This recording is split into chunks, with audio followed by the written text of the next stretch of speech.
What's going on, everybody? My name is Eddie and welcome back to King's Court, and I'm back with another video. Now, there's nothing to review in the regards of having games because there were no games yesterday. You already know what I feel about the Clippers' schedule and the NBA's responsibility or lack thereof for giving them such things. Excuse me. However, let's just get down to the predictions, shall we? We heard about Marcus Morris. He's going to be able to play tonight. And in regards to Chris Paul and Kawhi Leonard, both are, they're not playing tonight. Of course, it could be possible that Chris Paul plays tonight, last minute. I mean, he was planning to play, he being Chris Paul, was planning to play for the Team USA. And then he ultimately backed out about an hour after such report. Here's a few good signs about the Clippers. They need, I see the leader of the team, Paul George, getting his numbers.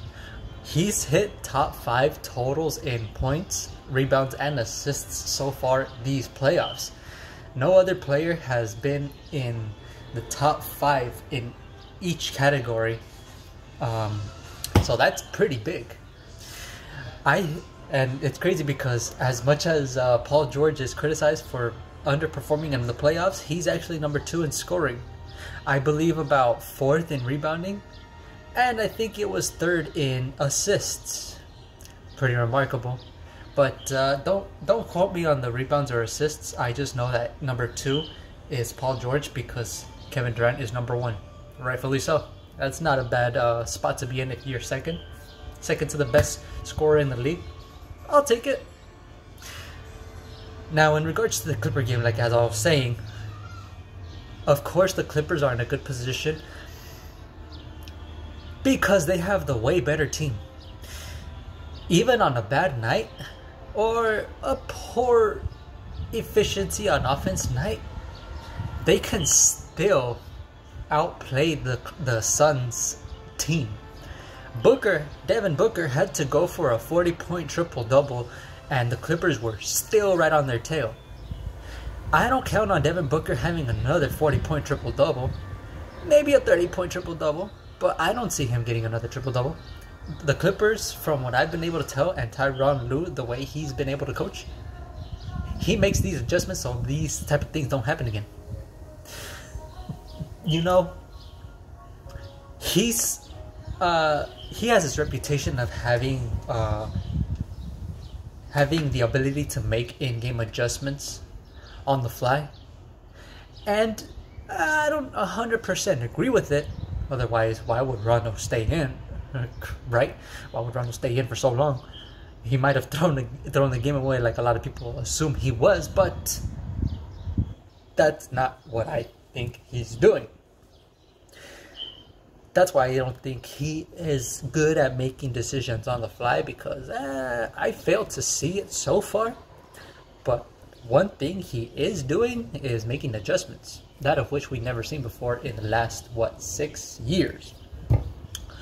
So I count on Tyrone Lue to make such adjustments to suppress or compress Devin Booker's productivity.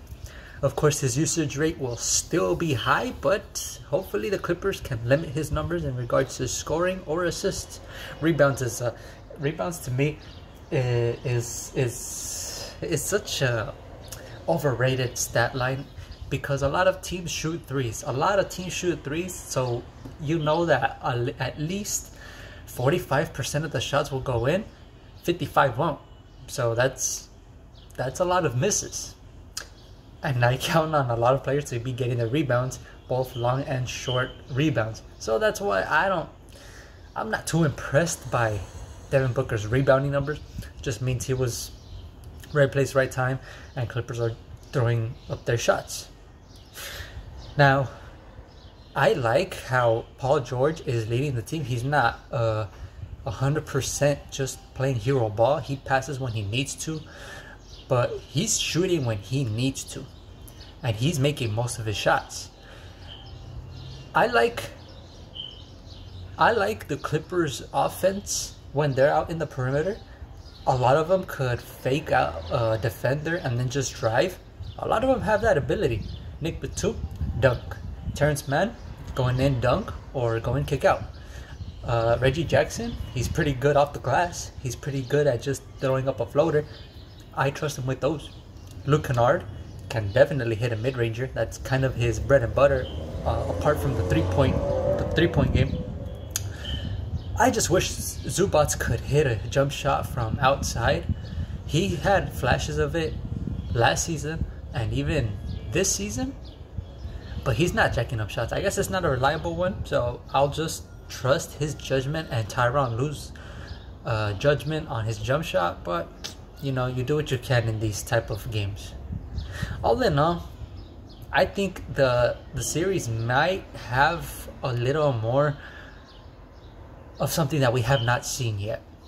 Of course, in regards to game one, obviously Monty Williams has trained his team and prepared his team well so far, but I think they have had the luxury of playing teams that cannot function without their best players, either one or number two. LeBron, AD, first round. Second round, no Jamal Murray and a frustrated Jokic. A heavy usage of Jokic. So all in all, I predict Paul George and the Clippers are going to make more noise this time. Even more noise when they come back to LA. But this is the best team the Suns have had to go through, and even though they are down 2 starters, they're still good. Defense and offense, each player has a lot to offer on one or both sides of that ball. This time, I hope Tyrone Lue only plays DeMarcus Cousins a minimum of 8 points. 8 points, I'm right. 8 minutes. Hopefully no more than 4 in any quarter. I don't want to see him out there too long. He gets exposed on defense. Let's avoid that altogether. I don't expect Rondo to have 20 minutes this game. God, I hope not. He's awful. I've given up on him. Throwing Yogi Ferrell, I hope he does. It's not likely, but I think Beverly Kennard will get Rondo's minutes down. I think Rondo will still play. I just hope it's not for more than 6. He's just not reliable anymore. I would give up on him if I were Tyrone Lue. Zubac, I believe he's going to have a better game. I feel he's going to defend DeAndre Ayton better. I've had some Suns fans in the past, during the middle of the regular season, I think it was, where they insisted Mikal Bridges was better than DeAndre Ayton. I still don't think that's true. DeAndre Ayton was way more impressive than Michael Bridges. It's just, I guess it's just the eye test. You just see so much of what DeAndre Ayton does. Mikal Bridges does stuff, but it's not very noticeable because his game isn't 100% scoring and defense. It's just a little bit of everything. I guess that's why they said that he was a better player than DeAndre Ayton, or a more valuable one at that. But rebounds and points matters in this league. After all, that's what you play for. More points than the other team. Correct? I thought so. So now, what is my prediction tonight? I don't think Tyrone Lue is gonna throw away this game either. It's just not in the nature of a coach to be doing such a thing. I think it's just coincidentally they go down 0-2, and then they just fight for. They just fight, and they just have some spark in them. That's what I think the Clippers have been doing. So, here's what I'll say. Clippers will dominate in regards to scoring. And they will play hard defense tonight against Devin Booker and stop the offensive rebounds of DeAndre Ayton.